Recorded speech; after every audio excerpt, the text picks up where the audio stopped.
Good morning and welcome to another podcast of Iconic Freedom, the Formula. We are talking about setting standards for accountability and responsibility in this journey of personal development. Let each care for self and all will be cared for. So on today's podcast, I want to talk about something in relation to last week's discussion on ideology. You can't know where you're going if you don't know what you're doing. And truly that is the case, right? I mean, if you got onto a vehicle and started to go down a road trip, you can't know where you're going, right? If you don't know what you're doing. And in order to know what you're doing, you have to be able to navigate things. So what came to me this week, of course, was because it's July 4th, it's Independence Day, it's Independence Week, every day is Independence Day, right? I found this post that I thought was kind of interesting last night that said, "I am free because I say I am. My freedom is not dependent on any government benefit or piece of legislation. My rights are inherent in the fact that I was born a sovereign being. They are non-negotiable. Government can list them and protect them, but my rights are not theirs to give away." One of the things that I wrote recently on a John Lott Jr. Post that had to do with concealed carry and some of the statistics around that is that no law ever stopped a man from doing that which he was hell-bent on doing. You can write something down on a piece of paper, and you can say that you've passed it as a law, but if somebody's going to do something, they're going to do it. That's all there is to it. But what came to me about the idea is, how does all this connect to ideology? Well, in your ideology, you are married to the idea. You are stuck in the idea. You are beholden. You are subjugated to ideas and ideologies that don't always prove out. I would say most of the time they don't prove out at all. And what happens is when you get stuck in that moment, you no longer have your freedom. See what I did there? I circled back to what I talked about with the freedom. But this is what came to me. This is what I thought was very fascinating, was that when you get stuck in these ideologies, these things that you think you know, they really turn out to be things that you believe. When you think you really know something, it's not typically an ideology. It's not a belief system.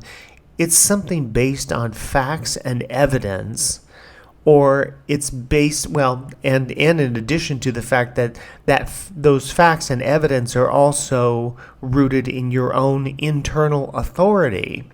So what I mean by this is that when you really know something, you don't know it just from a fact that, I did this multiplication and it turned out this way.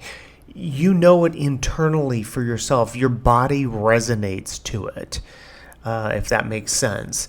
So when you're stuck in an ideology, when you think that, kids should be able to, decide what their gender is when they are very young, that's an ideology. That isn't something scientifically proven out. There was a wonderful clip that was on Instagram where somebody had talked about, the idea of abortion, and the woman said that I believe that this is, at the moment of conception, there's a life, yada, yada, yada. And she stated it lovely, and I'm going to post it on here so that you can hear what she has to say.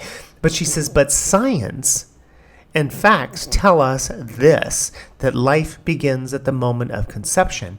Now, she's saying something that I wrote in my book years ago, over 10 years ago, which was that when we rationalize the taking of life, then we're deciding at that moment that it's okay. It's okay to take the life of the cow or the bison or the elk or the chicken or the turkey, because we need that life to sustain ourselves.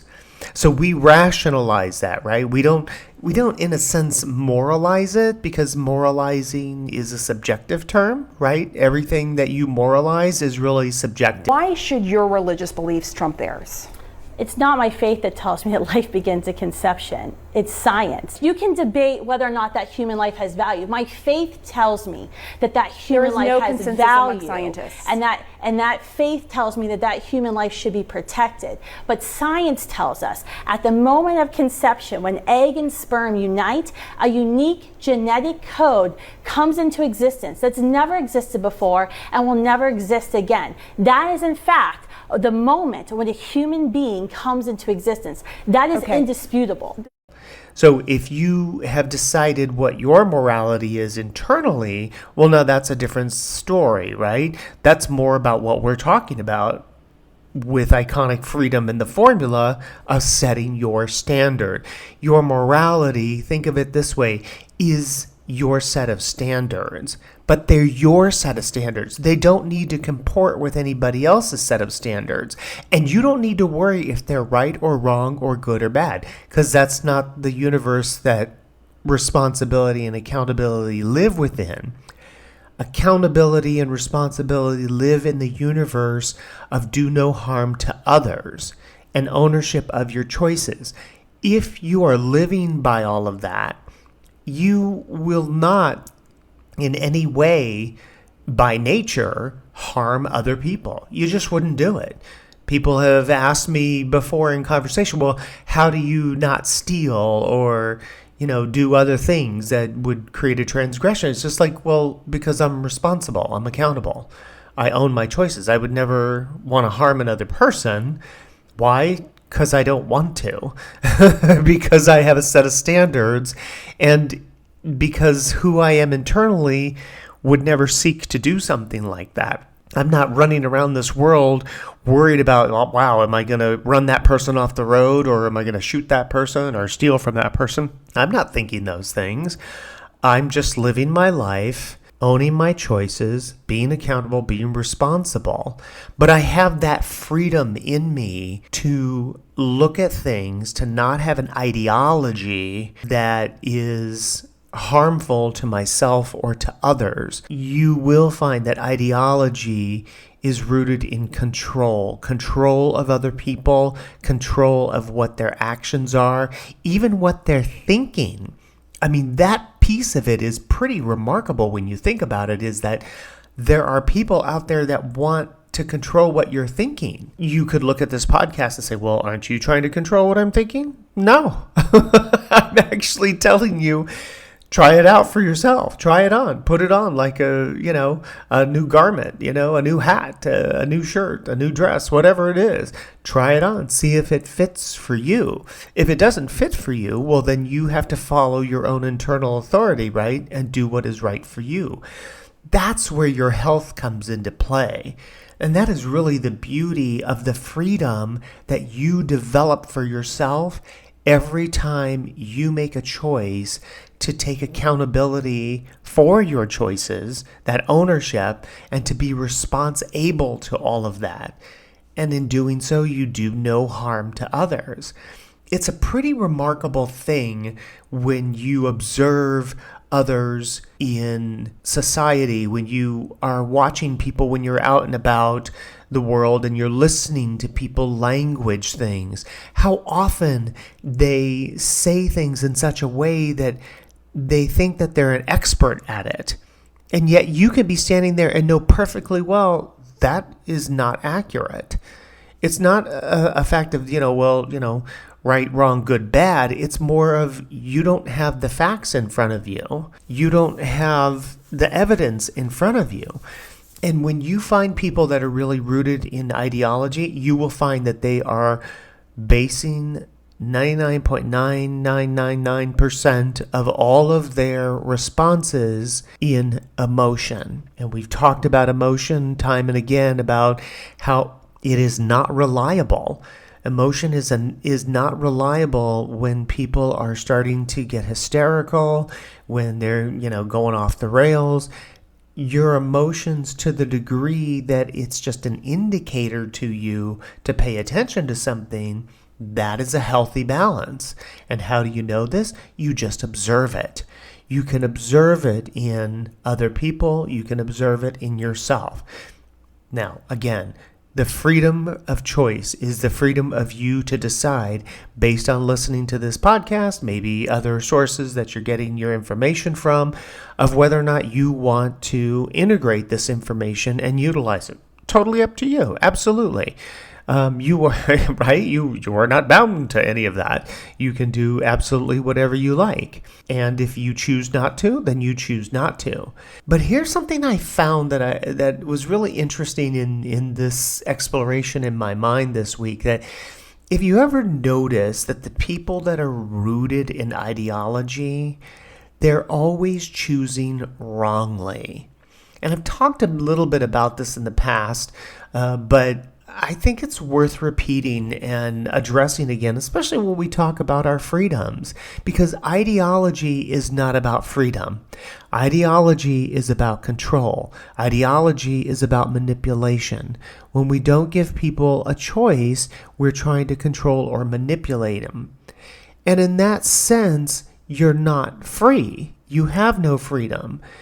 But what's fascinating to me is when people get so stuck in the ideology, which is emotion, think of it this way, that when they're in their emotions, they are making the worst decisions for themselves. Now, we're not talking fight or flight. That's a different part of nature within you, that when it seeks danger, it wants to flee or it wants to fight. One or the other, right? It's not a good or bad, right or wrong thing. It just is. You've probably been in relationships where that has been the case as well, where you wanted to flee something because it was so bad. I can personally account for my own situation years ago where I had to get out of a relationship so badly. The fight or flight was so strong that I packed up all my stuff in a day and was out because I needed to be rid of whatever that toxicity was. But looking at the idea that ideology is about emotion, and that emotion will always move you to a place where you choose wrongly, right? Wrongly, right. But what's fascinating is when I say that you choose wrongly, what I mean is that you are not choosing accurately for yourself. Now, we could look at it and say you're choosing accurately for yourself because it's the lesson you have to learn. But if you haven't developed the qualities of accountability and responsibility, these things are lost to you. You have no ability to be able to pull yourself out of any of that. And what you wind up doing is metastasizing the very cancer of, well, what I would say is a sense of liberalism almost, a sense of ideology, a sense of self-destruction, because you're not seeking to take ownership. You are just emoting through life. And as you do that, you expect other people to take care of you. You expect other people to conform to you. You want them to listen to what you have to say and do what you say. And if they don't do what you say, there will be consequences coming from you. And that's how some people navigate this world, unfortunately, a lot. I mean, you did see a few years ago, and it's become very popular ever since, is there are these Karens running around the world that, want to get into everybody's business. And why? Because they're stuck in an ideology. When people are stuck in an ideology, like we just talked about, and they're stuck in their emotion, what are they doing? They're avoiding responsibility. They're avoiding accountability. It all really, I know it sounds simplistic, sometimes oversimplified, but it all drills down to that. As you go through this week, think about for yourself, where are my ideologies? Where are the things that I look at for myself that I tell myself there is a right or wrong, there is a good or bad, this is the way it is no matter what kind of thing. And then ask yourself, is there an emotion attached to that? Because I think that's the piece that becomes kind of fascinating is when we start to explore, I think I'm having an emotion about that rather than having an observation of what reality is. What is reality? Reality is our observations that are clear to us because they are free of emotion. We are just watching the movie in front of us. We're not having a response or reaction to it. That's what reality is. Think about that this week if you are so inclined to do so, and enjoy that. And I hope you had a great 4th of July and more freedom and liberty to all. And we are at the end of another podcast. Thank you so much for joining me. Hit that like button if you would. Share this with your friends and family. You never know what they might get out of this. If you'd like to subscribe, feel free to do so. You can do that on the website, link down below. My email is there, so if you have a situation that you'd like me to cover on the podcast, that would be awesome. I'd be happy to do that. Send me an email.